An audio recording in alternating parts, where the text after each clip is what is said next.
What's up, guys? Episode 5. If you guys remember on Monday, we let out a quick episode for the to wrap up the draft. Well, tried to be quick, but we started talking about stuff. And never mind, moving past that. Episode 5, we got a lot of stuff we're gonna go through today. We'll talk about the Corey Ballentine situation that happened post draft. We got the Dwayne Haskins, Daniel Jones situation. Chris Carter said some interesting comments. We want to get into that. Got a lot of people retired from the NFL lately. Just we want to see, so we'll throw out some names and we'll talk about it and see what we think about their respective careers. And then the Tyreke Hill situation just seems to get more and more crazy as things go on. So we're gonna get into that. We touched on it before, but we're gonna go back to that because I mean, you guys, I know all you guys have probably seen or heard in the news about the video recording being dropped and coming out and everything. So we're gonna go into our draft information and stuff like that first. Get that out the way. Let's put that in the books, and then we're gonna move on from there. So we just wanted to go around. Obviously, me and Abboud are both Giants fans, so we can talk about that. So we'll start with Ciuz. Ciuz is the only Jets fan here. You guys see Dre's not here. Thank God we hate the Eagles. No, I'm kidding. We only hate Not really. no. I tolerate Dre. I hate the Eagles. I'll put it like that. Shots fired! Shots fired! Oh, I'm aiming for everybody.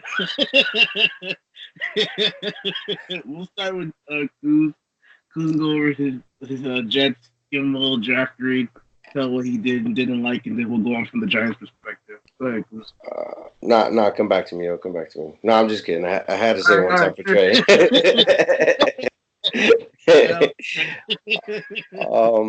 Overall, I think this is one of Mike Maccagnan's best drafts. I love the first 4 picks. Obviously, I got my guy Quinnen at number 3. Ja'Kai Polite, if we can fix his motor and his attitude, I think he could be the biggest steal of the draft in round 3. I like the right tackle Chuma Idoga. I might have pronounced his name wrong. Pardon me. I think he's a solid tackle. He has the potential to even swing in the guard and play there as well. Trayvon Wesco, I didn't really know. I didn't really get to watch a lot of tape on him pre-draft, but after selecting him, I watched some tape on him, and man, the dude can ball. He's just a savage with the ball in his hands. Once he gets the ball, he just trucks people. He's tough to bring down. After that, fucking Mike Maccagnan, man, you blew it. Blew it. 5th round, you go and pick a linebacker who is actually a very solid linebacker, but dude has had 3 shoulder procedures since 2016, 2 on his left, 1 on his right. What are you doing? Why are you even making that selection? That shit pissed me off. We still had a need for center. Lamont Gallard was on the board. Kelvin Harmon was on the board. We need a big body wide receiver. Why is that the fucking pick? 6th round selection. Bless Swan. Is that how you say it? Bless Swan. Well, 6th round selection, Bless Swan. Not a knock on the guy, but the dude tore his ACL on his left knee twice in the last 2 years. Are you going to pick him? You could have signed him as an undrafted free agent. Still a lot of talent left on the board, and that's our pick. I was really he was killing the draft up until that point.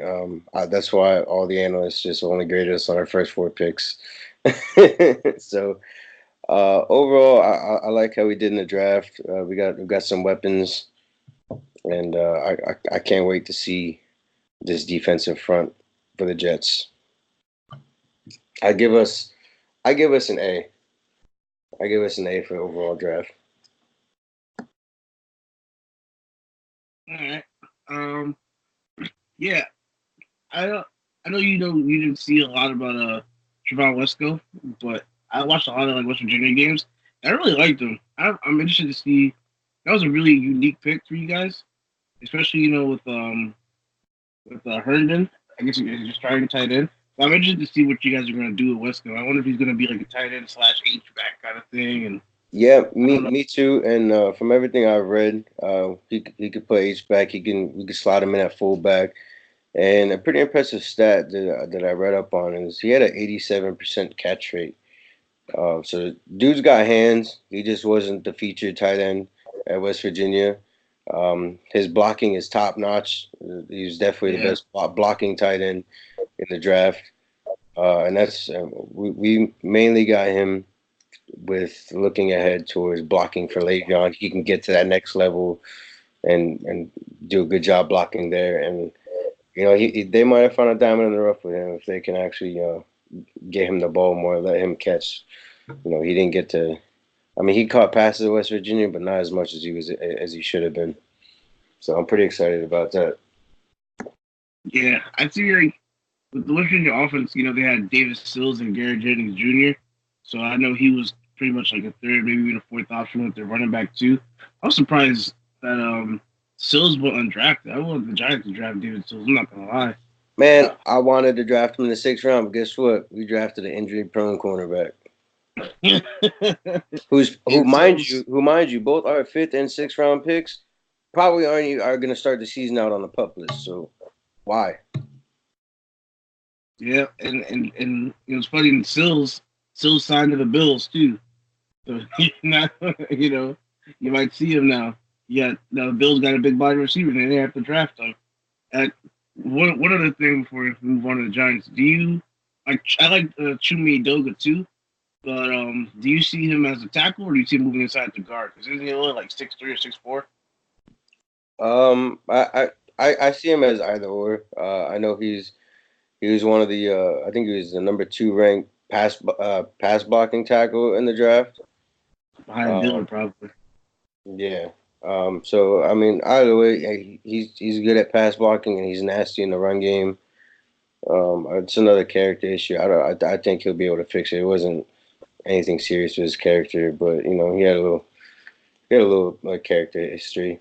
So I think he can move on. It's all about growing up and maturing. Everybody grows up. Yeah, I mean, you guys got Ja'Kai Polite, so he had some issues too with the pre-draft process as far as interviews and stuff. I was surprised that he even slipped that far, but hopefully that's another character issue. It's one of those total boom or bust picks, but I think I think Greg Williams can channel him and turn him into a fucking beast. Yeah, I think so too. Hey, Ciuz, I got some friends that watch, and pay attention. You got some fans, man. A couple of people are just like, "What? He's a Jets fan. He's a Yankees fan. Man, you got some fans already, man. I'll tell you now. I like it. You're Italian, right? 100%. Yeah, a lot of people like that was the third thing. They're like, he's Italian, he's a Jets fan, and Yankees fan. He's my kind of guy. So you got some fans already. People have already like messaging me and commenting me like, "Yo, that dude Ciuz, like, I listen to him the most." So I'm like, fam, I've literally been saying on the show. I've been telling Ciuz for years. I'm like, Ciuz, please, let's make like an animated series. Just let me use your voice. Let me use your personality. Let's like have a reality TV show. Let cameras follow you around. It's like, nah, son, nah, I can't do that. Nah, I'm not shining. You know what I'm saying? Yeah. Hey, well, to my unknown fans that Joe speaks highly of, I appreciate y'all. Keep tuning in. I'll be here. Hey, you should send them some free merch. I might just do that. You should. Hey, a little Ciuz section. Hey.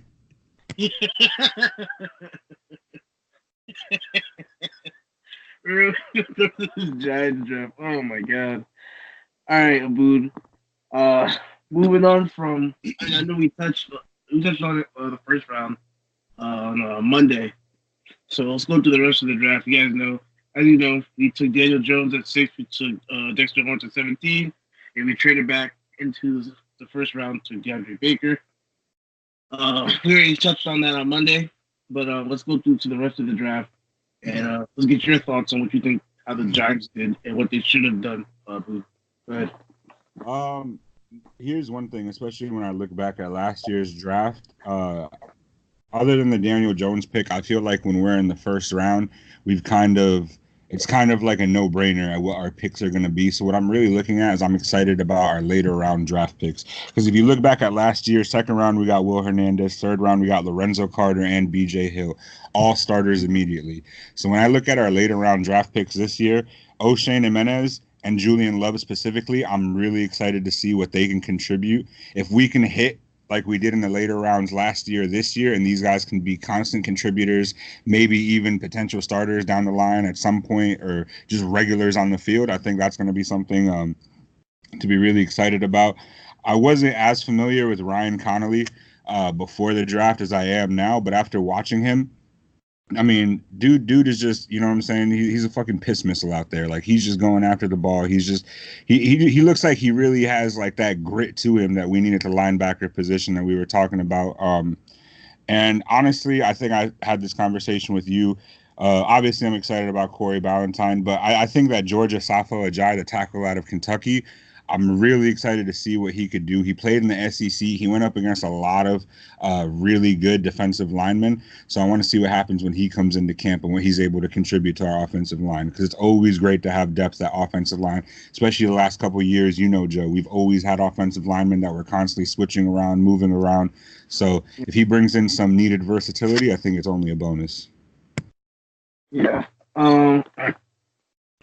Me personally, like, I think, like, it's funny to see, like, if you take out the Daniel Jones pick and you put Josh Allen there, I'd give our draft like an A plus, or maybe like an A, because we didn't touch on the tackle position. But I feel like just off the fact that we took Daniel Jones and we didn't, you know, I mean, obviously now if Daniel Jones pans out, Gettleman looks like a genius. It's like an A plus draft, all that stuff. But like I said, Gettleman put his claim on. He's put his future job on the line with that pick.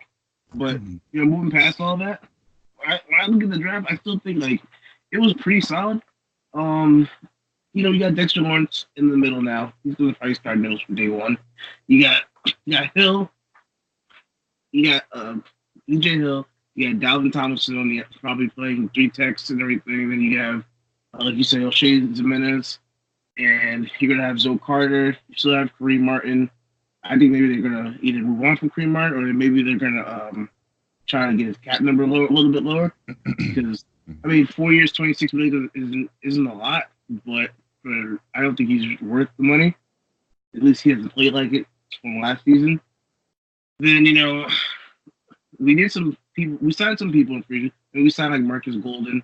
Maybe he could resurrect his career and have a good career again. But the other thing with him is he's on a 1-year deal. So if he turns in a 12, 13 sack season, we might have to spend money to get him back. He's going to try to command a high dollar, if he stays healthy. Yeah. So I think it would have been better to invest more on the defensive line and everything. You know, again, Jimenez, I'm really interested to see what he's going to do. But I think we should have got either maybe another pass rusher. I don't understand. Gettleman, to me, like, he loves drafting, like, interior defensive linemen. I don't know why. Like, even when I think back on his time in Carolina, I kind of feel like he drafted a lot of interior guys. I feel like he drafted, like, K'Wan Short and I think it was Vernon Butler or whatever his name is. I think he drafted, like, 2 or 3 different interior players. And it's the second year in a row we've taken interior defensive linemen, like, twice. And he basically just got another BJ Hill, but probably a little bit more athletic and better. I was going to say probably with a little bit more speed to him, honestly, because BJ is more of like a, you know what I'm saying, he's a powerhouse. Yeah. Like, I think Lawrence is bigger than Hill, but I didn't BJ Hill. I didn't know about him immediately. Like, I didn't know anything about the kid last year, but like he came out and had a great rookie season. I think he had like 5 sacks last year. Something like that, 5.5, I believe. So I look for him to really improve on this year coming up. I think Zoe Carter's going to have a breakout year because he even the limited snaps that he played, like, he looked really good. So I mean, I personally would have gotten more pass rushers, and then I would have drafted probably a more of a cover corner. I mean, a cover linebacker, I should say. And but I'm really interested to see in the secondary. I'm interested to see what's going to happen with them because, I mean, drafting 3 corners in one draft, at first I was like, I was sitting here like, this guy drafted another corner. But then when I think about it, I'm like, all right, well, you sit up here and you have Janoris Jenkins on one side. So your number 2 corner is probably going to be DeAndre Baker. And then you have Haley in the slot. You're also going to have Julian Love battling Haley for the nickel slot corner position. Plus, you're going to have Sam Beal battling DeAndre Baker for the number 2 corner corner position. And then they're talking about maybe Julian Love possibly moving to free safety. So then he could take over for Buffet, who's 36 or 35 or going to turn 36 years old. So maybe possibly if Julian Love, is that good, he moves back to the free safety position. And then you have him and Peppers as your safety tandem. That's pretty good, and they're both very young. Mm-hmm. So I think he definitely brought a lot of competition to the secondary. Mm-hmm.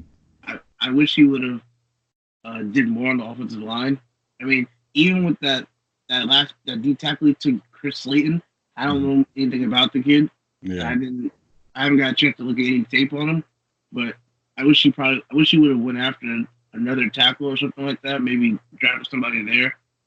And the other position I'm interested in is the receiving core. I'm interested to see what's going to happen there because we have Sterl. He resigned Sterl. Then we have Golden Tate, and then we have Cody Latimer. We have Cody Latimer.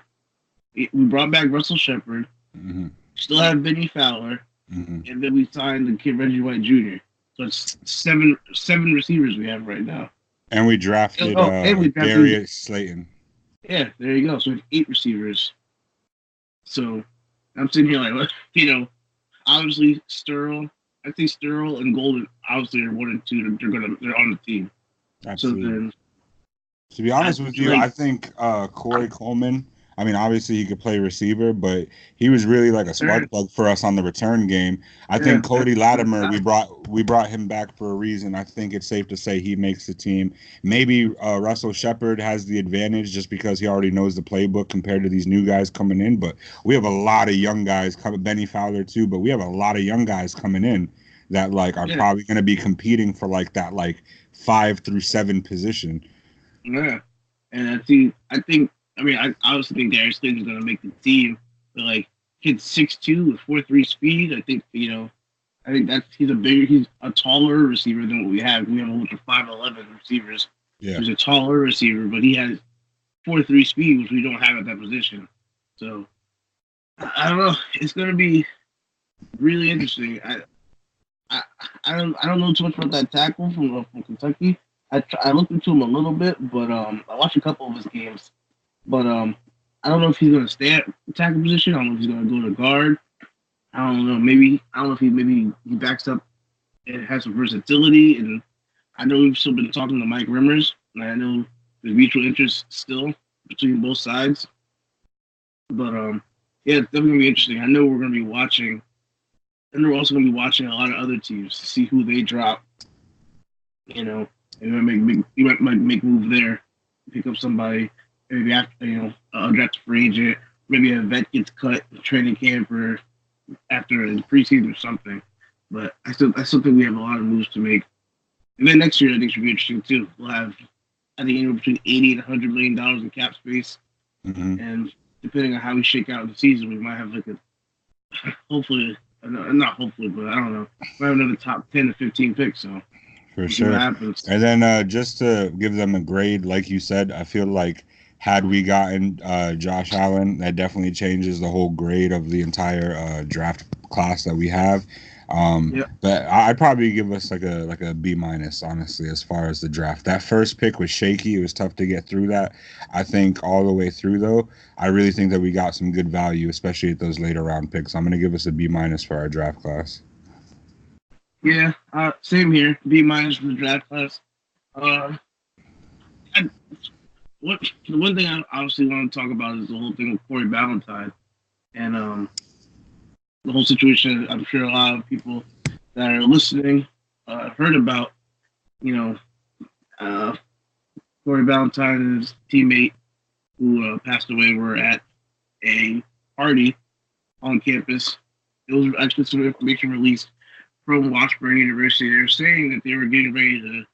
I know this isn't the party, but I know they were saying they were getting ready to actually celebrate Corey being drafted to the NFL, and they were going to put up posters and actually have like a draft party celebration for him. But I know these guys were on a party a couple blocks off of campus, and from what I read, I believe they were leaving the party. They were leaving the party and letting out, and somebody opened fire on Corey and his teammate, and Corey was hit. It was a non-fatal injury, but his teammate wasn't so lucky, and unfortunately he passed away. But I just don't know. I don't know if there was a reason behind it. I don't know if there was I don't know if you might have more information about it. Go ahead.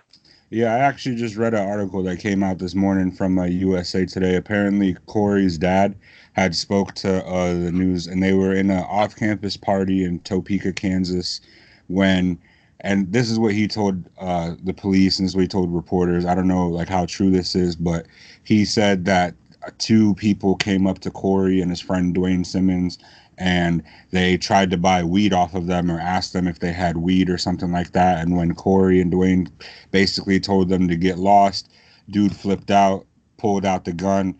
Corey got hit. I think he got shot in the rear end. Obviously, his friend Dwayne Simmons was fatally shot and killed. Super unfortunate, man, just because it's like, I'm sure this was like probably one of the happiest time, if not the happiest time in his life. And to lose a friend in that situation because of something that was out of your control, like I couldn't even imagine that feeling. But not to like switch gears or anything like that, there's something I wanted to talk about.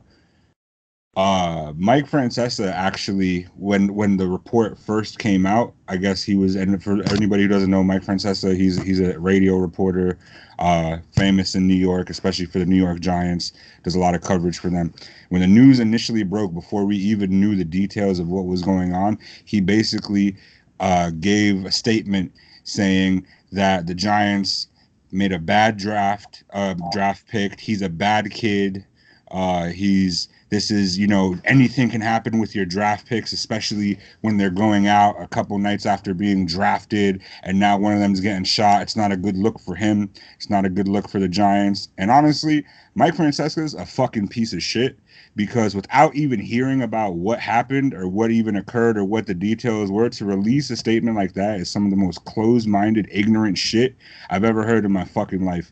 This kid just got drafted and was probably celebrating the happiest day of his life with his best friend, and his best friend was shot and killed. Obviously, I'm sure he didn't know this at the fucking time, but had he known, he probably wouldn't have made these comments. And I know he came back out and he tried to defend himself and he tried to release all these statements. Like, nah, fuck that. Like, that's inexcusable. There's no need to make those kinds of comments. There's nothing about his character that was, and he tried to emphasize about how Gettleman came out and said that he picked all these players, high character players, high moral players. And then for Mike Francesca to use this situation to put Corey Ballentine into a corner and kind of paint him to be like this fucking bad kid who got caught up in some bullshit, like, lost all respect for Mike Francesca. And honestly, like, I really used to fuck with him when it came to him reporting about the Giants. But now after that shit, it's like, nah, I'm straight. I really don't give a fuck about what he has to say. Yeah, I hear you. That's it's ignorance is what it is, honestly. Like, and I feel like I really didn't really pay attention to him a lot anyway. I feel like he's known for that. I feel like he gets off on that, and that's like his thing. I feel like he does a lot of hot takes, and he just puts a lot of ignorance out there to get interactions and get notoriety and be known for it. Because that's publicity. That's part of the whole shtick, though. Like, that's why, like, I used to fuck with him, because he used to express the frustration of the fans, and to see somebody that was in like a high position in the media expressing the same sentiments as the fans, not sucking the organization's dick, supporting every bullshit move they fucking make. It's like, bro, you literally had like all the blue collar fucking people that like Giants diehards, and like this kid hasn't even showed up for camp yet, which, by the way, he left the hospital to come directly to training camp. was, by the grace of God, cleared to come to training camp and still made it there, despite dealing with whatever trauma came with losing his best friend right in front of him, despite the trauma of whatever came with getting shot and surviving that and not having it be a fatal gunshot. It's like, bro, like, what the fuck are we doing? Like, that's some hoe shit right there. Like, I have no respect for that. Yeah, I mean, I read since that Corey said that he's not going to be attending training camp now. I don't know, so I think he's pretty shook up about the whole thing still. I mean, obviously, who wouldn't be? You know, I know he said he was going to come initially, but I think the last thing I read, he said that he was going home to be with his family. You know, again, like you said, you know, if your best friend just got shot and killed, like, nobody would blame you if you had to take off for a little bit. You know, just to, you know, mentally get back into it. For sure. Yeah, you know, so on Francesca, his part of it, it's just like it's so wrong for somebody to do it. Just you take somebody's death and you turn that into a spotlight for you or a podium for you to speak on, like, just to make yourself be notified, to make yourself be known and heard. You want to take somebody's best friend's death and run with it and make that kid out to be a bad person. How do you know that kid's a bad person? Where do you know about Corey Ballentine that nobody else knew? Like, what did you know about this kid? Did you ever talk to him personally? Did you meet him in person? Did you talk to him on the phone? You had a good friendship with the kid for 15 years. Like, did you actively know that the kid was like, oh, he was in a gang, he was doing this, he was doing drugs? Do you know anything about the kid? No. You never heard about the kid until knowing him, he probably didn't know about the kid until he got drafted. One. Or two, he just didn't know about him until, like, the Senior Bowl, like everybody else. I didn't know about Corey Ballentine until he was in the Senior Bowl. Until he went to the Senior Bowl. And obviously, if you're going to go to the Senior Bowl, then the people that do the Senior Bowl are going to think, one, you're a 4-year player, and two, you're probably more of a high caliber, you're probably a high morale person, a high character person. They're going to bring you. They're not going to bring in all these people that are going to be sitting here causing all these problems and being stupid in school. They're probably not going to do that. So for Jim Nagy, the director of the Senior Bowl, and them to invite you in, you have to be doing something right. And, like, what does Mike Francesca know about anything in Topeka, Kansas? Like, you know, like, come on. So for him, again, to take this kid's friend's death and use it as a podium for him to talk about how bad of a draft pick it was because he's, you know, like, no, it's just. Like I said, I didn't listen to him before. I definitely ain't gonna start now. Like that's what that comes down to. Ciuz, you have anything you want to add to this, or you want to move on? Nah, you guys hit that one pretty much on the head. Anybody saying something like that about a situation they have no idea about is just completely ignorant and just like you know your facts before you start spewing out bullshit. But for the most part, you guys hit that nail on the head.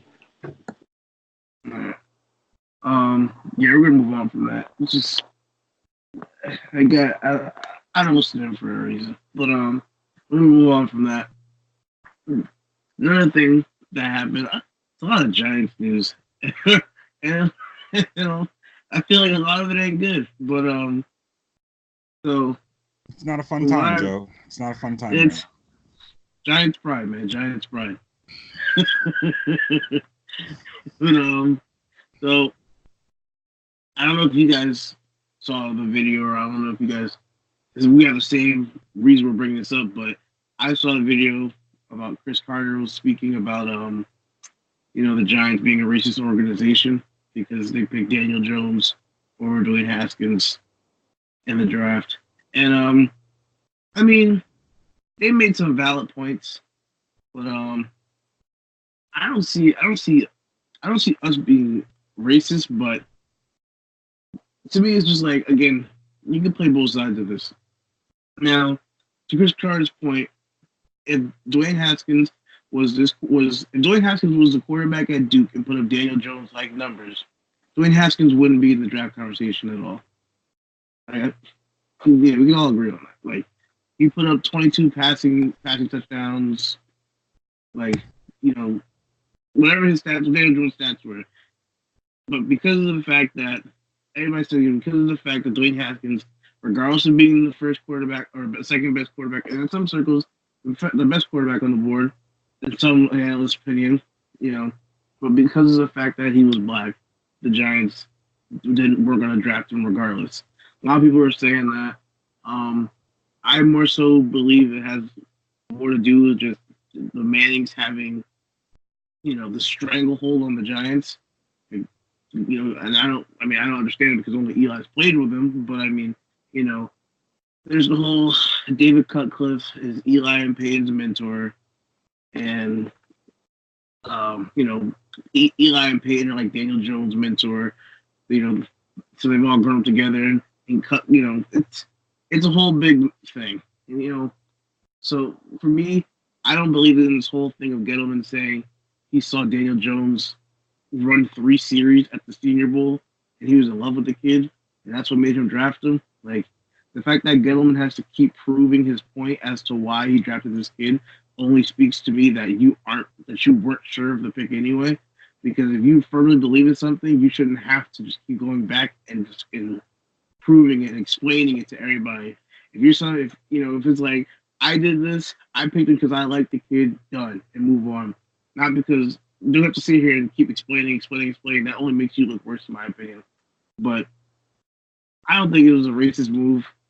I think it's just because of all those family ties and connections and stuff like that. I think it's more, the Mannings have the Giants by the balls at this point. That's what I really think it comes down to. Like, so Abboud, get your take on it. I could definitely see how you could raise that argument, and I could definitely see like why that would definitely offend some people. But like, just to play devil's advocate here, like, do you guys think that regardless of who like the GM is, regardless of who the coach is, at some point like the owner has some say in like what goes on in the operations of the team? Like, is that something we can agree on? I do. Yeah. I'll agree with that. So if we're going to go with this rhetoric that the Giants are racist for drafting Daniel Jones over Dwayne Haskins, despite the crazy numbers and the lack of numbers that Daniel Jones put up, let's go back to it. And obviously Joe just spoke on the influence that the Mannings have on the Giants organization. If we were going to break Eli Manning's consecutive starting streak, and if that was really the agenda of the organization to not have a black quarterback, why would we break that streak on Geno Smith and not on pretty boy Davis Webb, who is fine sitting there on the bench? It's the same ownership. Granted, of course, McAdoo and Jerry Reese were still there when this was going on. It's still the same ownership. If this was your agenda, or even in the other direction, if you were so opposed to this agenda, why would that be the quarterback that we chose to break Eli Manning's streak? It's just, I feel like there was a report that came out that when Daniel Jones was drafted, it was almost like a feeling of frustration from everybody else in the league because of how stupid that pick is. And now people are picking at straws. I don't think there's any valid truth to this. We've drafted black players at literally every other position in the first round. Saquon Barkley, Eric Flowers, Evan Ingram. I understand the quarterback position is probably the most prominent position on the team. That's the person that you pick to lead the team. But I feel like everybody's looking way too much into this. He got the Manning stamp of approval. He didn't just get Eli. He got Peyton. A lot of influence there. Archie Manning is God, apparently, because he's had sex twice and it worked out.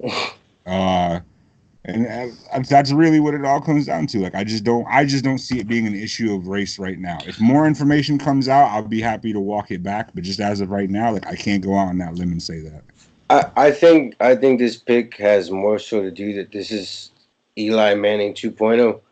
It's like Joe even said it, of all the quarterbacks in the draft, and the fact when that report came out that if Daniel Jones is there at 6, that's their guy. Joe said, he goes, that's the one that scares me because that's such a Giants pick, and that's Eli 2.0 to a T. But more, obviously. Yeah, I mean, that's why I keep going back to it. The only thing I can say is that this guy Daniel Jones is just, he's athletic. I'll give him that much. He ran a 4.6 40 at like 6'5". I don't think Eli's ever seen a 4.6 in his lifetime. So, like, That's the one thing I can say. Like, I've seen Daniel Jones. I've seen highlights of him breaking like 40-yard, 50-yard touchdown runs. That's one thing that I've seen that I'm excited about. I'm excited about. I'll say that much. But like, I don't know. Like, with this whole situation, I say Chris Carter does make some points, but I don't see it more. I don't see it as a race thing. As more of a he got the main stamp of approval. And now I think it'd be. I wonder.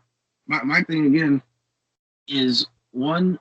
What made Gettleman really fall in love with him at the Senior Bowl? Because I watched the Senior Bowl, and when Daniel Jones entered the game, those first couple of drives, he played like crap.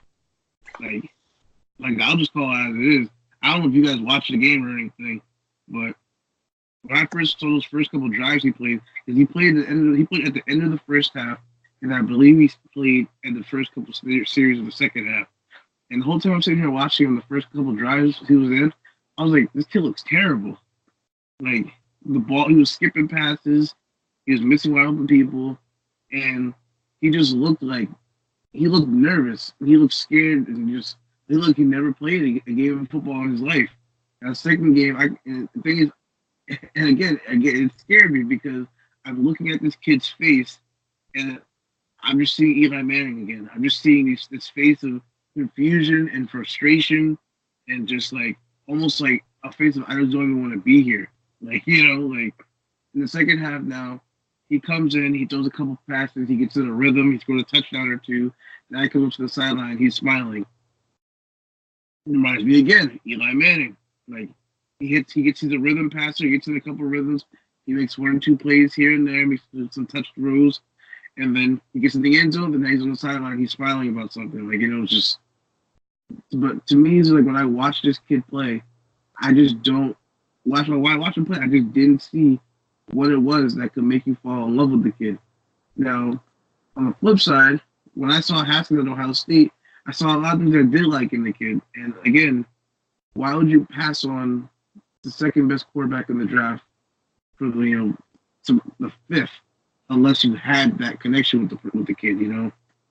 I don't know what kind of a relationship we had with Dwayne Haskins, but like my question is this, and I'll pose this to you guys since I'm talking to you guys, and anybody else that's listening, feel free to comment on YouTube and on Facebook and everything. But like, now, if you take Daniel Jones and you put Daniel Jones in Ohio State's offense, does he produce similar? Or similar, I don't even say the 50 touchdown mark, but do you think Daniel Jones produces a similar types of numbers, and does he go top 10 in the draft? It's that I mean, I definitely get like the question, but the thing is, you have to understand is that dude wasn't even scouted coming out of high school because he played in a small ass school. Like nobody even knew who he was. But like just for conversation's sake, if he played at Ohio State and he had the coaching, the game planning, and the weapons that they had at Ohio State, I'm not going to say he's putting up identical numbers. I'm probably going to say he's probably putting up his career stats in one season at least. I'm just going to say because his career stats are something like, didn't he have like 33 touchdowns and like 20 some I don't know, something crazy like that. Like it wasn't anything crazy, but I guarantee you he probably would have beat out his career stats in 1 year. Again, you're playing at Duke, and like I saw the same highlights everybody's talking about, him breaking off these 40 yards, 50 yards runs.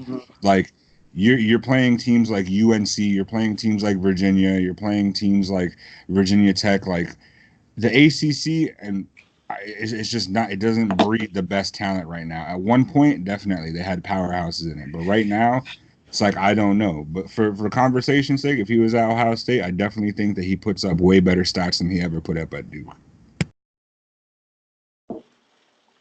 You gave him the face. Well, because I thought about it, but at the end of the day, I think he's right. ACC is not like, to be honest with you, there's not too many like quarterbacks that come out of the ACC that are good. I mean, there's a few here and there, but for the most part, like ACC is more like secondary and D line and running backs. Now, my thing is, Oh, good. Good finish. No, you're good. I'm done.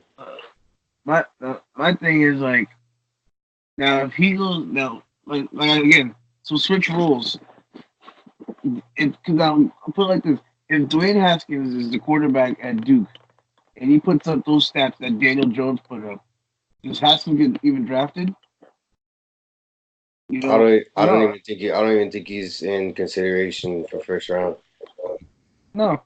Now Maybe you okay, now maybe in this draft he still may be, but I don't think so. at going to being again. Now remember, all right, we'll give him the rushing stats too. Yeah, because and a lot of people were saying this too because they're saying like okay, you have a black quarterback. They look at Kyle Murray like he's a black quarterback. He can scramble. He has a big arm. He's blah blah. We can take him. But now you're sitting there talking about he's not. He's black and he can't scramble. He can't run. Like he's just a pro style sitting natural sitting in the pocket kind of quarterback. He's a pocket passer. Like I mean, I feel like that kind of throws a lot of teams off to the point like, well, I don't want that. Why would I want that? And I guess I don't feel like that. I don't know if that's again a racial thing because they don't see black quarterbacks as being pocket passers. Yeah, that's one. And two, again, it's like I said, like I don't see him even in a conversation. I like putting up those numbers that Daniel Jones did. I don't see him in a conversation as a top 5 quarterback in the draft if he puts up those numbers and he goes to Duke. I just don't see it. I don't know if it's a race thing as much as even this whole thing of Daniel Jones being mentioned in this top 5 quarterback. I feel it's just a connections thing. I feel like it's almost like a who you know kind of thing. Like Yeah, fact, I think that has a lot to do with Cutcliffe. Yeah, Honestly. like the fact that everybody knows and respects Cutcliffe, and the fact that Daniel Jones, has all those connections to Eli and Peyton, and everybody sees some comparisons, especially like with height and weight and appearance and stuff like that. It's like why a lot of people they were like, oh, he's a top 5 quarterback because of his potential, but a lot of people were saying his ceiling's not even that high. So, Boo, do you want to add to that? I mean, I don't think it's a racial thing. I think it's more of a connections kind of thing. Yeah, honestly, like it's the Manning influence. Honestly, like I maybe I'm just skeptical. Maybe I just don't want it to be true. I mean, obviously, I do not want it to be true. You never want to hear that the team that you support and the team that you love even has that kind of like agenda in them. But if you ask me personally, like I just can't see that being the reason why. Yeah, again, like I know you said this before. As far as the whole, we've drafted players at every other position, but yeah, I mean, it does to me. I guess it kind of speaks volumes that we don't really look to draft a quarterback. We haven't drafted a black quarterback really to be like a franchise quarterback or a leader. I guess because I don't know. Maybe because they see that quarterback is just that pivotal, leadership role. So maybe that could be a reason. I don't know. I'm not sure, but just going back to the whole Geno Smith thing, I just feel like that was a fluke because McAdoo was probably like by far our worst coach in Giants history, or one of them. So I don't even really count that the whole Geno Smith thing because you see where all of them are now. Hey man, we had Davis Webb. I'm just saying, if it's my team and if that's an agenda that I support, if I went into this draft as the owner with that mindset, when the time came to snap Eli's consecutive streak, I'm putting pretty boy Davis Webb in there. He's if that's your agenda, I just don't see, especially with the lack of success Geno Smith has had once leaving the Jets, I just don't see him being the choice if that was our agenda. Oh yeah, no, I completely agree. Like, and again, I was saying, if you're gonna break Eli Manning's streak, which shouldn't ever have happened anyway, but if you're gonna break his streak, break it for your rookie quarterback. Like, you spin it because now you look at it and it's like these are 2 wasted picks because you've drafted Davis Webb, you drafted him in the 3rd round, so your kid never saw the field for our team, and then he leaves or you cut him. like for Alex Tanney, who never played. He was 30 years old and has never played a down of football on the field in his life. And you're gonna sit here and Shermer comes out and says we brought in Alex Tanney because if something wherever God forbid to happen to Eli, he could step in and and be a solid backup for us. How? What's the difference between putting Alex Tanney and Davis Webb in? Neither's played a game in their NFL career. So what's the difference? Besides the fact that Davis Webb was 22 and Alex Tanney was 30, and neither has played a single down in the regular season NFL game. So now you wasted a third-round pick on Davis Webb. You let him walk. Now you bring Kyle Lauletta, who's a fourth-round pick, and now you drafted Daniel Jones. Now the Giants have 4 quarterbacks on the roster. Are we going to do the season with 4 quarterbacks on the roster? I don't think so. So now what are you going to do? You ain't cutting Daniel Jones. You ain't cutting Eli. And if they go by the same logic, they're not going to cut Alex Tanney, which means what are they going to do? They're going to cut Kyle Lauletta.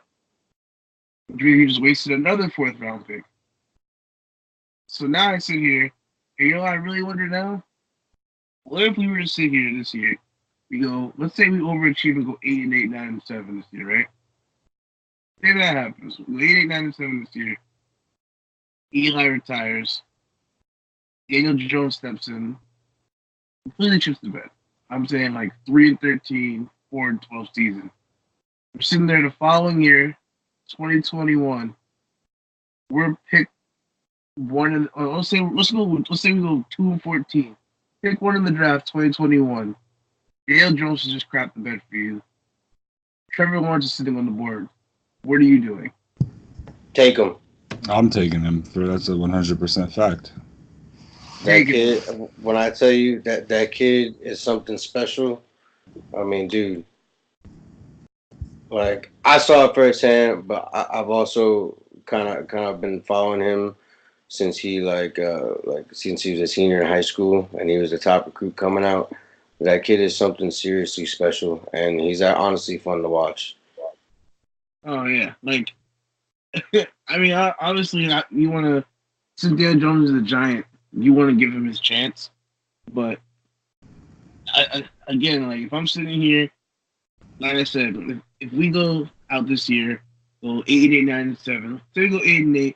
You go out first round, we pick 12 or something like that. We get either an edge rusher or a franchise left tackle for whoever is the quarterback. Daniel Jones comes in. I mean, like 12 touchdowns, 20 picks, something crazy, like completely crashed the bed. Now you're sitting here at pick 1 in the draft, and Trevor Lawrence is staring you right in the face, and you know this kid could probably be like one of the greatest quarterbacks to come out of college football in history. Like it'd be. I don't know if Gettleman is still going to be here, but like in 2 years. But it's just it's staggering to think he could possibly pass up on that. Pass up on Trevor Lawrence. If to say and then to sit here and say I passed up on Trevor Lawrence and kept Daniel Jones.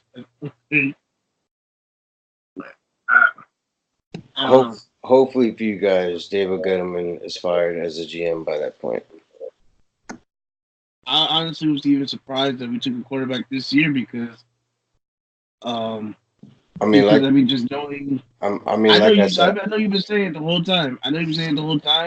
But it's like I feel like he forced himself to love this pick because he had never. Again, for you to never pay attention to a kid until the Senior Bowl, to me, like it just speaks volumes. Because you're sitting here the whole season drooling over Herbert. And then the second Herbert goes back to school, now it's almost like you're scrambling to find somebody. And then you wait till the Senior Bowl. You see a kid you've never scouted, never paid attention to, never heard anything. I'm not going to heard anything about him, but like for him to even say himself, like, I never even paid attention to the kid until the Senior Bowl. And now you're scrambling to the podium to pick this kid at 6, like. And then you're coming out with these reports that I don't even believe that like 2 of the teams would have taken them before if we had passed on at 6. Like, to me, I mean, I know we're getting off topic and I'm ranting, but like, I mean, this guy he better hope that Daniel Jones balls out and that he becomes like the greatest quarterback in Giants history, and he better hope that Dwayne Haskins flames out. Because boy, races or not, either way he's gonna look like a total idiot. And Haskins has an amazing career and Daniel Jones flames out. You better hope. I don't think Haskins will flame out. I don't know if he'll be an elite quarterback, but I think he'll be an above average quarterback for sure. I say he staked his claim as a general manager on this draft, and he better hope. I'm telling you, he better hope that it pans out for him. He better be out the door. But if you guys are good, we're gonna move on. That's what it is. A couple of just news and notes to discuss. A lot of people retiring lately. Marshawn can't make up his mind. Marshawn's just being Marshawn Lynch. It's not even like retiring at this point.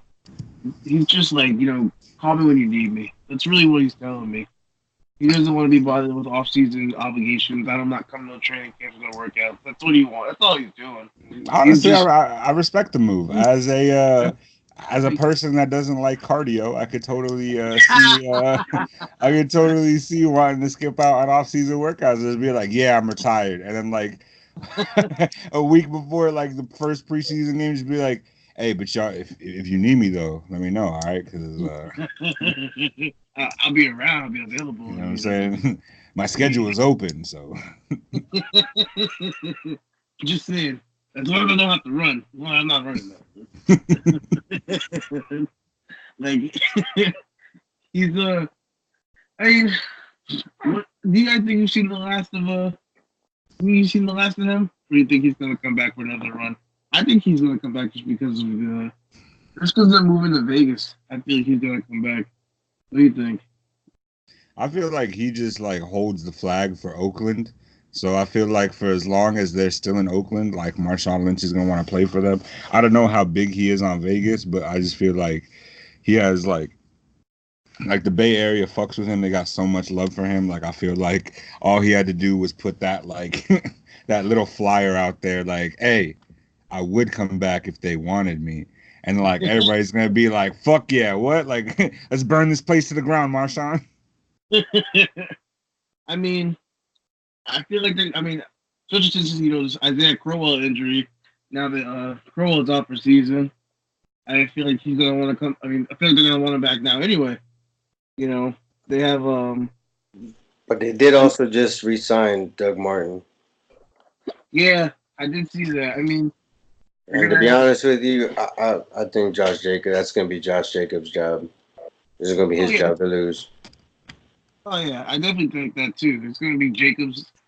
Well, definitely, I think he'd be the one. But then, behind him, do you want Marshawn or do you want Doug Martin when it comes down to, who would you rather? And then, I guess also it depends on, I don't know what Doug Martin's contract was. If it was a 1-year deal?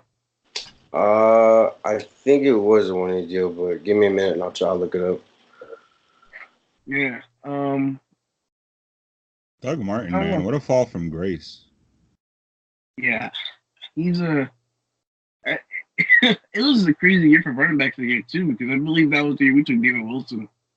And oh man, David Wilson. Too soon?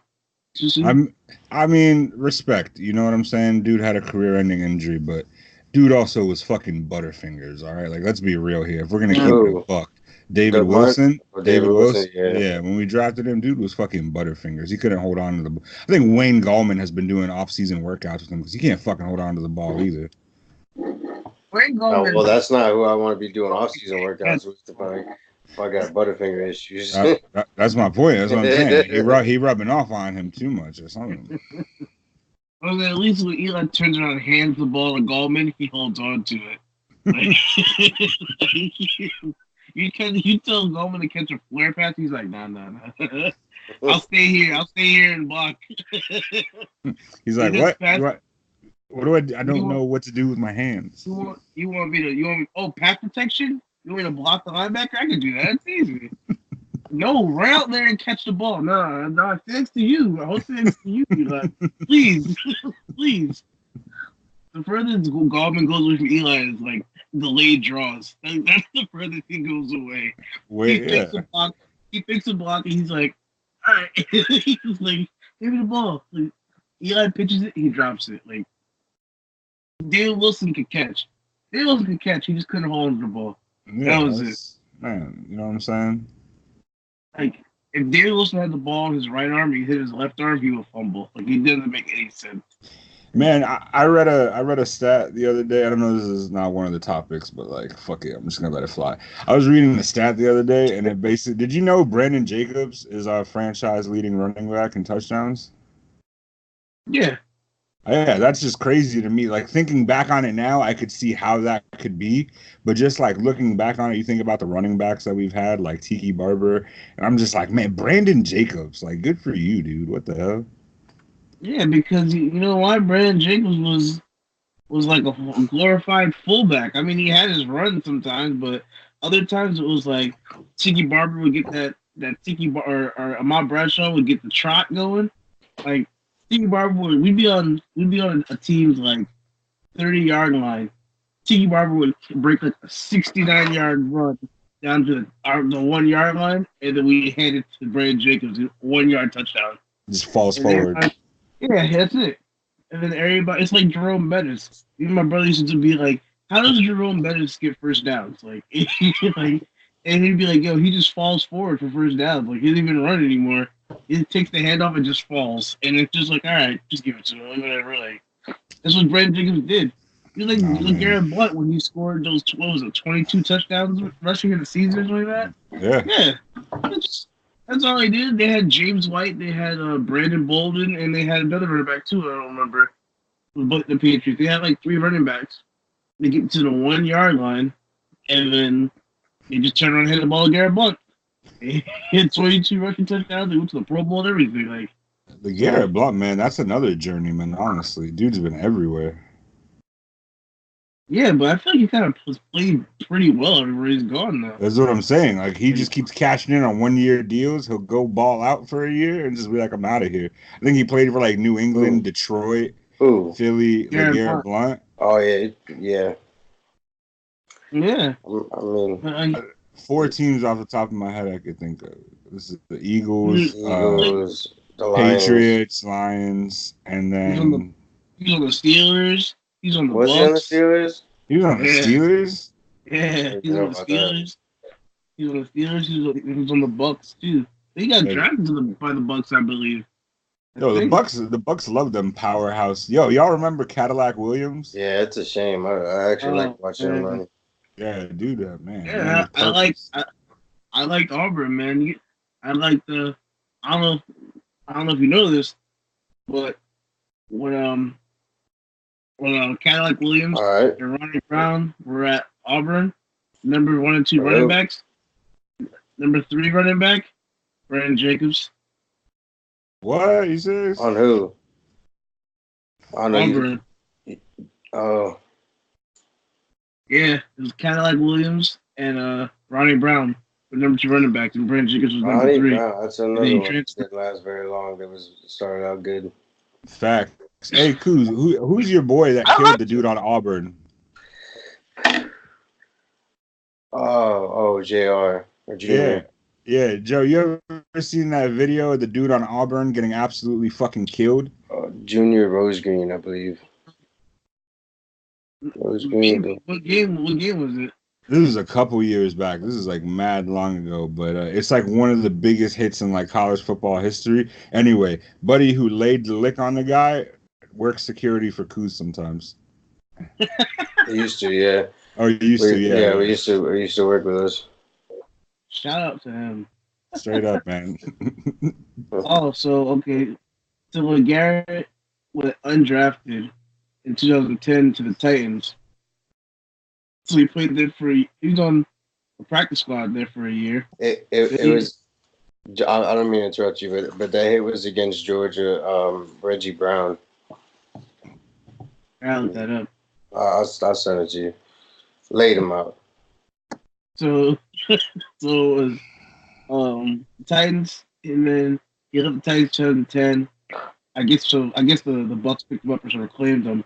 So 2010, 2012 on the Bucks, 2013 the Patriots, 2014 the Steelers, then back to the Patriots 2014, 2016, then to the Eagles 2017, and to the Lions 2018. Fucking journeyman. He's been around, man, and he only had 6,000 yards rushing. I mean, when you're running 5 yards to the goal line, you know what I'm saying? I mean, well, Jamal Charles only had like 7,000 something total yards in his career in 11 years. Yeah, but that yards per carry though is crazy.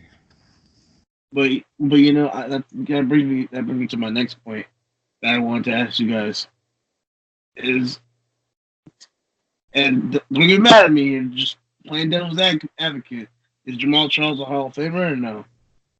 In my opinion, not a first ballot Hall of Famer, but I could definitely see him being.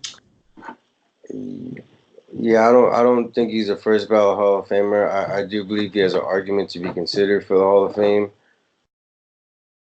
I don't know. Just for argument's sake, I'll bring up the stats. Let's see. So he's a 4-time Pro Bowler, 2-time first team All Pro, 1-time second team, the NFL rushing touchdown leader 1 year, and everything else are like college accolades. But he finishes his career with 7,563 yards rushing, with 5.4 yards per carry, 44 rushing touchdowns, and then he has 310 receptions for 2,593 yards receiving and 20 receiving touchdowns. Like I said, he has a very strong case to be in the Hall of Fame. I just don't think he'll be a first ballot Hall of Famer. I mean, shit.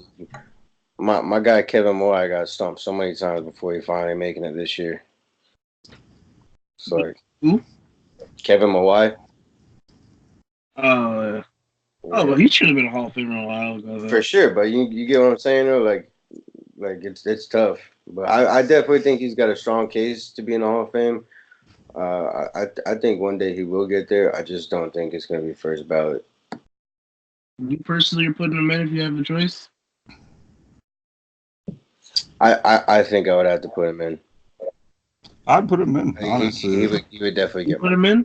I would put him in, honestly. Just because I've seen him play and like how electric he was on the field, and just like anytime he touched the ball, he could take it to the house.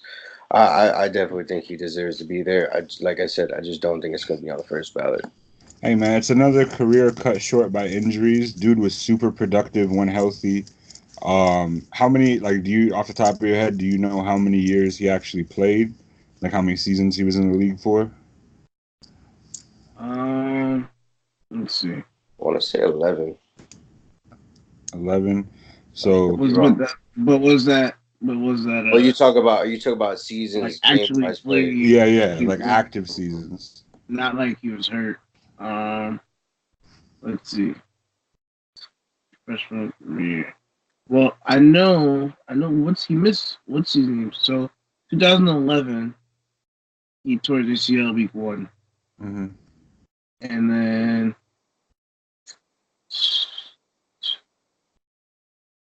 I think that might. Oh, and then 2000. I think he had nagging issues with the same knee that he tore his ACL on. So I think it was more. I think it was a lot of just that, because in 2016 he had suffered setbacks with his knee injury, and he required multiple surgeries on his knee to fix his ACL and his meniscus. So, I just did quick math on the actual games that he's played in and how many games he started. So he's played in what amounts to 7 years in the league, and he started for 4. 4 and so, like almost 4.5. So, granted, those 4 years that he started, he was a Pro Bowler every year. So, I mean, again, a career cut short by injuries. Obviously, nobody's a psychic here. You can't predict what would happen if he had a clean bill of health, but you got to believe he would definitely be way more productive.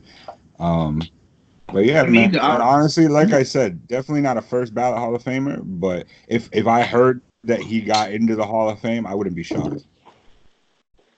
I don't know. I feel like you can project somebody's stats only but so far, but I don't know. To me, it's tough. I see I'm looking at a chart right now, and it says he played in 118 games, but he only started 69 of them. 119. Yeah. Yeah, it's like I don't know. Like it's tough again. Like you said, injuries and there's a lot of bouncing around. Even after he left KC, went to what's it called, the Broncos, and he went to the Jaguars. I don't even know he was on the Jaguars. No, yeah. But I don't know. I don't know if I'll put him in, honestly. He's probably one of those great players that might never get in. I don't know. I think he should. I think at bare minimum he should at least be considered. Oh, I consider him. For a long time. I don't know if I put him in though. I mean, I feel like it's almost like I know this isn't obviously the basketball podcast, but like I'm not one of my favorite players of all time was Brandon Roy. I love Brandon Roy. He's a great player, and the guy could ball. Like he was amazing on the Trailblazers, and just another career cut short by injury. And unfortunately, like obviously, I would never put him in the Hall of Fame. I just wouldn't do it. But I mean, he wasn't a multiple year like all-star. He wasn't all pro or all NBA first team multiple years. That's a career. And like I fuck with Brandon Roy. Brandon Roy, I thought he was D Rose, but with a jump shot and that could shoot threes. Like he had crazy potential, but like I just don't think that he put in. Like, was Brandon Roy ever like a scoring champ? Like, was he ever like? Oh, hold up. This is a football podcast. Yo, he just said this isn't a basketball podcast. Yeah, get over it. Yeah. I mean, to even put it in more perspective, like Bo Jackson's not in the Hall of Fame. He probably never will be. I mean, Bo Jackson's probably. Yeah, but we know what that is, though. Are we not touching this subject? Like, I mean, yeah, we can touch that subject. It's just that we. You know what I'm saying? Like, is it too soon? Like, we just gotta call it what it is. They didn't like the fact he was 1 foot in, 1 foot out, all over the place. So they're just gonna shit on my man, even though he was a 2-star athlete. Yeah. And Brandon Roy, just for perspective, says he was a 3-time All-Star, NBA All-NBA second team, 1-time All-NBA third team, 1 time. He was on the NBA. He's Rookie of the Year, and he was a rookie. He's all rookie first team, and I mean, I don't know. Again, he's another person out of 326 games played in the regular season. He started 300 of them. I mean, that's like. And in 3 years he was really healthy, and he went to the All-Star team. He led Portland to the playoffs in 09, 2010, 2011. So I'm just saying though, it's unfair to say that and basketball is a different game. He didn't put in enough work to put that on his resume that he could in those 4 years that Jamal Charles started. It's hard to find a running back that was just as productive, if not more productive than him. Yeah, I think it also speaks to. I feel like it also speaks to the Chiefs' offense, because their offense has been ridiculous regardless of the running back that was there. I mean, look at Larry Johnson or anybody. Larry Johnson was Priest Holmes. Yeah, the list goes on. And Larry Johnson is probably my favorite running back in NFL history. So, and the only other thing I'm gonna say is the only person I was thinking about that we all saw retired, but I'm pretty sure we all agree on this was Sebastian Janikowski. I'm pretty sure we all realized that he's a Hall of Famer. For sure. That man had an iron foot. Yeah, he was born with a boot. Yeah, like, I don't know if to me, it's always hard putting a kicker in first ballot, but depending on what the class is, he might find his way on the first. I don't know. You have to be, what is it, 3 years out, 3 years removed from the NFL, or can you be on as soon as you go out? I think it's somewhere in the 3 to 5 range. I was gonna say 5. I could be wrong though. I feel like Peyton Manning was throwing the whole. I feel like Peyton Manning's like already on the list. Like, I feel like he already is. Certain names are already written down. They're just waiting for like the time to pass. It's that Manning, man. It's that Manning stuff again. I'm telling you. Yeah, but at least his sons kind of earned it. Like Archie just had sex twice. That's really what it comes down to. Yo, stop hating on my man Cooper Manning, yo. Oh, my bad. 3 times. My bad. 3 times. Cooper Manning was like Ed McCaffrey before Ed McCaffrey. He was Ricky Prohl before Ricky Prohl. He was Steve Largent. I guess after Steve Largent, probably older than him. How old are you? I don't know. I lose track of the days. It's just one big blur of like. I don't know. Don't judge me. Oh, Ja. Oh, ja. Oh my god.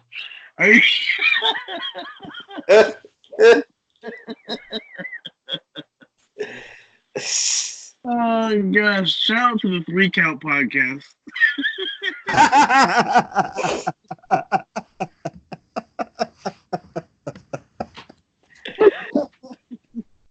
Oh my gosh. Yeah. Shout out to them. Yeah, we still love y'all.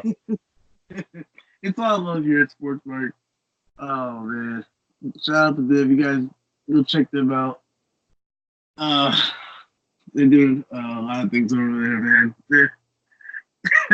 Go talk to Paul Tika if you have the chance. The guy, he's funny beyond words. Oh man. And he laughs in Spanish, so check him out. Check him out. So Sports Mark family.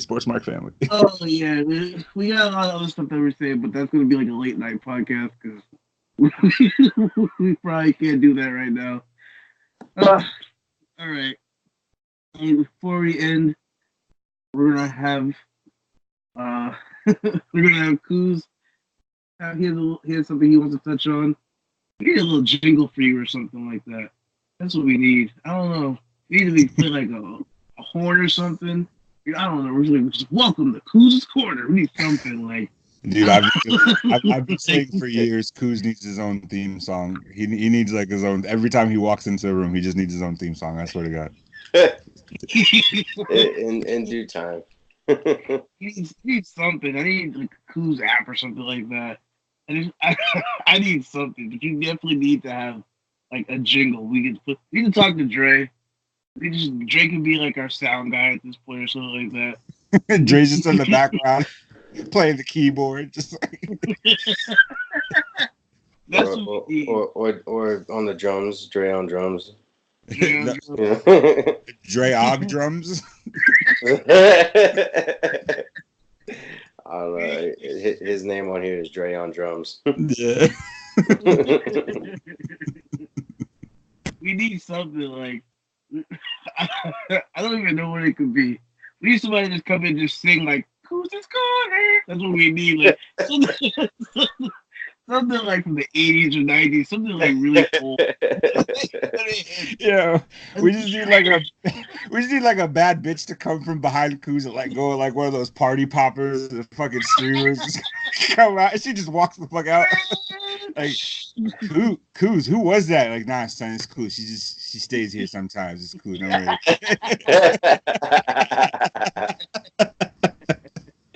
Oh gosh. We can't put this episode up. I'm stopping this. We can't do this. Oh my gosh. This is it. Episode 5, guys. It's been fun. I wanted to do 95 more episodes at least. Get to 100, but We were doing so good. We were doing so good too. That's the fucked so up part. So well. Then this happened. You can't put this one on YouTube. They won't let it go up. Oh my They god. don't have a choice. Yeah, I already got my fucking Facebook taken down for 5 days. I hope you motherfuckers enjoyed the first round. I hope that shit was Yeah. worth it. I lost my Well, Facebook for 5 days. Well, now we know. Now we know. Now we know we can't do that. Oh, Facebook came at me like I was charging people to watch that shit. I was like, what the fuck? This shit is free, dog. God forbid the people at work get a chance to watch the draft. Oh, yo, just know next time we're only filming our reaction, so the camera's gonna be at us. Cause I'll tell you what, me and Ciuz were talking mad shit from behind the camera. Mad shit. Ciuz like trying to whisper to me. I was like, "Fuck it, bro, let him hear it. I don't even care." My bad, Ciuz. I didn't mean to cut it. Go ahead, do your thing. The floor is all yours, sir. No, so I just wanted to touch real quick on this whole Tyreke Hill situation. I think we're all in agreement and believe that everybody deserves a second chance, but this man is going on his third chance. Coming out of college, he had a domestic violence case against his pregnant girlfriend at the time, which with his kid, and now this whole his son is in a sling with a broken arm because he beat the piss out of him. Like, come on, man. It's a 6-year-old kid. Or not even. He's a 3-year-old kid. I'm sorry. A 3-year-old kid. You're going to beat the shit out of a 3-year-old kid.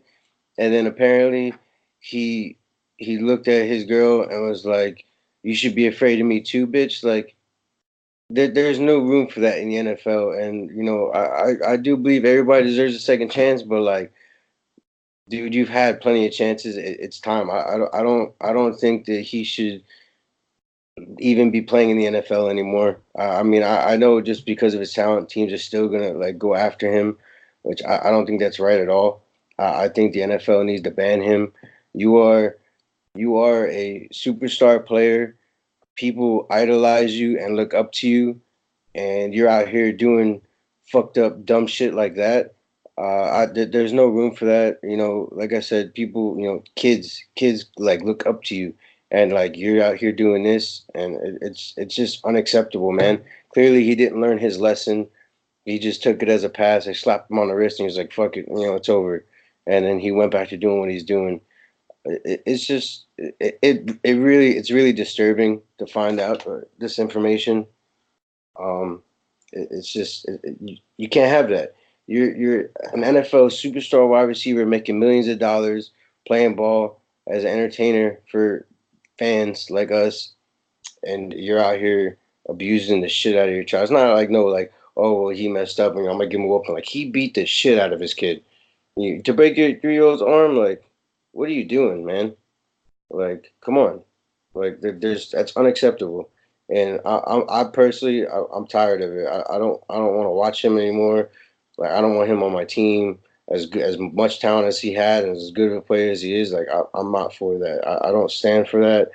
I don't respect that. I don't respect him as a man. Like it's totally uncalled for. And the NFL has to put a stop to this. This is like all their credibility is going out the window. They keep letting these players, you know, with third and fourth chances. It's you got to do something about it. Make an example and set the standard again. Like I said, I do believe, you know, people change. Everybody deserves a second chance. But when you blow past your second and third chances, like you have no reason being here anymore. Clearly, you're not learning your lesson, and you just don't give a fuck.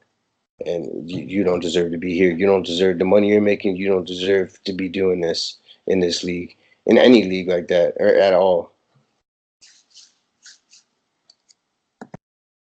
Yeah. I agree 100% with you, bro. It's a terrible situation. You know, at this point, I hope he gets what's coming to him. Can't imagine breaking a 3-year-old child's arm. Just what do you even expect from your child at 3 years old? It's still a baby. Yeah, I don't know. It's guys that are listening. You know, good. And especially with the situation with Kareem Hunt that just happened, like, dude, it's all happened within a year. Literally within a year. Like, I think Kareem Hunt deserves a second chance. You know, he got his suspension, and if I'm not mistaken, I think he's going to like anger management class and stuff like that, or whatever it is. I mean, what he did was wrong, but I mean, look, we're all human. We all make mistakes. Everybody deserves a second chance, but you don't deserve any more than two chances. If you can't get it right after your second chance, like, good riddance. Bye. Will you have anything else you want to add to that? One thing, we always talk about a lot, and like you're gonna hear it a lot on this podcast, is like when a player is so close to the bag, like you keep your nose clean, like you don't fucking fam. Like I get it. Like I mean, obviously I don't get it. I've never been in like a high profile position where people know me and I want to like, but if I'm so close to getting the bag, I'm not acting out of character. I'm not fucking it up for any situation. Like as crazy as what he said to his girl was, like to me the craziest part was I think she got a recording of him telling his 3-year-old son, "Hold your arms out so I could hit you in the chest." Like basically like that shit is fucking disgusting. Like that is like don't get me wrong, like I'm not like one of these like new age like pussy kids that got raised and like I need to go to my happy place when I get in trouble and like don't no, when I acted out, when I knew I was being a badass little kid, my parents didn't whoop my ass, but they did, you know what I'm saying? Like there was repercussions for my actions and I was well aware. A 3-year-old is not as cognitive, is not as they don't have that maturity to know like, okay, there's a certain point where I have to stop acting out. Like he's 3 years old. Like what do you think like you're teaching him now at 3 that's going to teach him about behavior later on in his life? Like He's still getting his feet wet in the world. That's my whole thing. And it's like, fam, that's your son. I couldn't imagine laying a hand on like my child. Like, and don't get me wrong, like obviously whatever I just said about my parents, like there's no resentment towards them. It's just that me personally thinking about having my own son, like I just couldn't think about at 3 years old putting my hands on them because you're being a 3-year-old, like breaking shit, yelling, screaming, running around. Like I that's just me trying to think of like what you could do as a 3-year-old that could provoke that kind of anger. Like there are some like serious shit he has to deal with internally because it's like, fam, like as fucked up as it is, thank God it's only a broken arm. Like, can you imagine if he didn't show whatever little restraint he showed, like what he could have done to his child? Like, fam, a 3-year-old's body hasn't even physically developed as far as like bone structure or anything like that. Yeah, like it's you could have brittle. caused like serious damage to your child for years to come. And like I pray to God that he hasn't already. It's fucking disgusting. Like you hit that shit on the head. Like that wasn't that's it's disgusting. Yeah, it's very disturbing. Yeah. Uh, we're gonna wrap it up with that. Uh, yeah. I don't know what's gonna happen with him down the road, but definitely just off the aspect of beating up your 3-year-old child. You just Shouldn't be in the league. nah, Shouldn't be in not the at all, league. not at all, guys. Everybody listening, please let us know your thoughts on that. Just where you're like. There's no supporting this. There's no way to even justify your actions as far as beating a 3-year-old child. There's nothing. There's just nothing you can do to support that or say that he was in the right in any type of way for that. But we'll end there for the night. But everybody at home. Other than that, hope you had a good time listening tonight. Went over a lot of stuff from the draft to some of the fallout from it, some retirements, and obviously this Tyreke Hill situation. But please remember, share, like, comment, support, follow, subscribe. I don't know what else.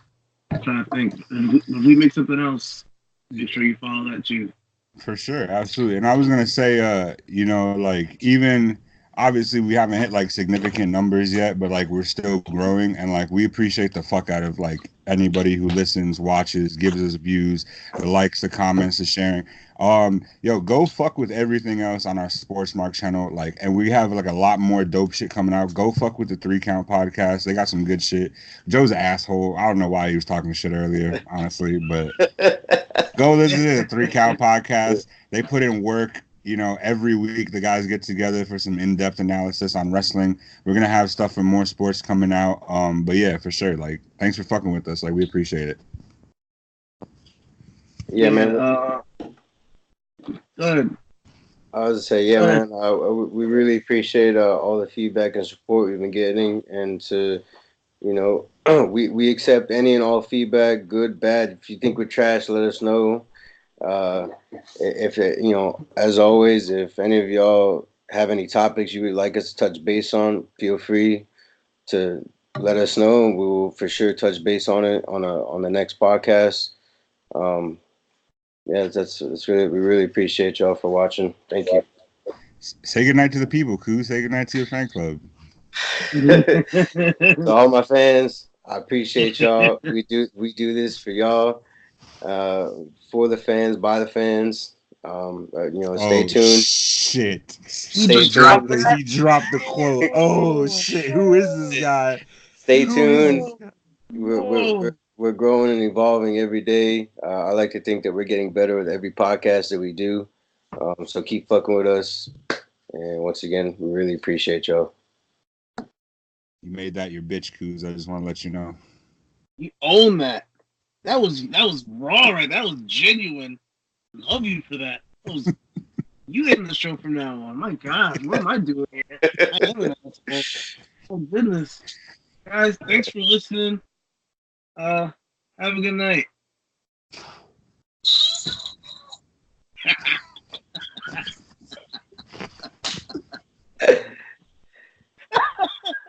I'm an asshole. That was funny though.